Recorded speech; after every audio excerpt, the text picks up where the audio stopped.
Happy Valentine's Day, Mustangs! We're celebrating Valentine's Day here at SUNY Morrisville by delivering your messages to your favorite faculty or staff member. Come on in. Good morning, Coach Raby. I'm here to deliver a message.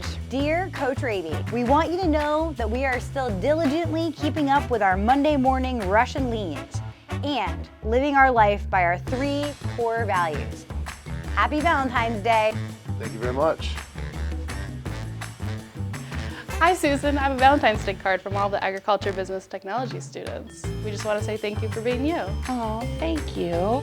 Happy Valentine's Day. Happy Valentine's Day.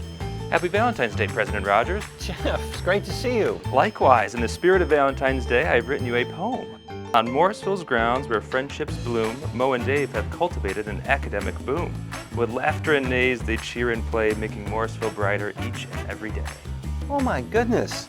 Happy Valentine's Day. You've made my day, Jeff. Thanks so much. Fill out our Valentine's Day form and we will handwrite your message and deliver your Valentine to your favorite faculty or staff member here on campus.